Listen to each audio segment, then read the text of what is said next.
Ever had your arm go numb or felt a weird tingling after slipping on it awkwardly, or maybe after a fracture near your elbow? There is a nerve behind that feeling, the radial nerve. In this video, we'll explore the radial nerve, its path through the arm, what its control, and the why doctors always check it carefully after certain injuries like fracture of the humerus. For the radial nerve, you have to know the origin, course in arm, forearm, and hand, and the branches. The radial nerve is the largest branch of brachial plexus. It rises from the posterior cord of brachial plexus, carrying fibers from C5 to T1. Now coming to the course of radial nerve in the arm. The radial nerve enters the arm behind the brachial artery, then it travels to the posterior compartment, that is back of your arm.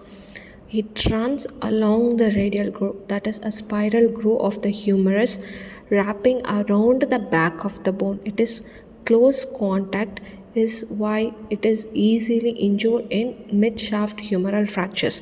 Then it pierces the lateral intermuscular septum to re-enter the front of arm. Now you have to know the point that the ulnar nerve pierces medial intermuscular septum, whereas the radial nerve pierces lateral intermuscular septum. Then it passes in front of the lateral epicondyle and enters the cubital fossa. At the level of lateral epicondyle, the radial nerve splits into two branches. The superficial branch, which is sensory, runs under the brachioradialis and becomes more superficial near the wrist to supply the skin. The deep branch is a motor branch, pierces the supinator muscle. Here it is called as posterior interosseous nerve. You have to know the anterior interosseous nerve is a branch of median nerve, whereas posterior interosseous nerve is a branch of radial nerve, and it continues into the posterior forearm, supplying the extensor muscles. In arm, the radial nerve supplies the muscle that extends the elbow, that is your triceps muscle. In forearm, it supplies almost all the muscles that extend the wrist and fingers, and also the supinator muscle.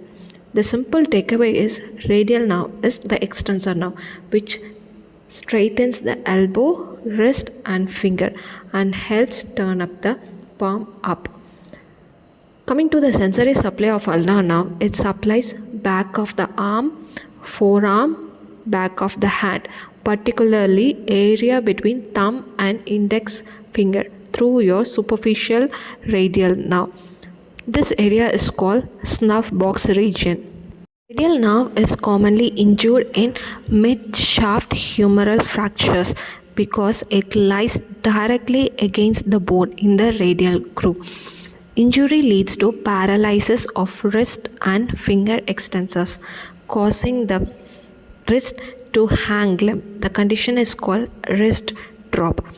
Patient cannot extend their wrist or fingers, making it hard to grip the object properly. And it can also be compressed by prolonged pressure on the arm. Example, sleeping with your arm under someone's head, sometimes called Saturday night palsy. Radial nerve may not be as famous as some other nerves, but it plays a huge role in how we use our arm and hand every day. It travels close to the humerus, which is why it's often injured in mid-shaft humeral fractures, leading to a well-known wrist drop. It supplies all the extensor muscles of arm and forearm, that is your back muscles of your arm and forearm, helping you strengthen your elbow, wrist, and fingers. It also carries sensation from the parts of back of your arm and hand. So next time someone mentions wrist drop or an arm injury near the shoulder, you will know exactly which nerve to think about, the radial nerve. That is for today's video. Understanding the radial nerve helps you connect the anatomy with real clinical situation you might see in practice. Thanks for watching and I will see you in the next one.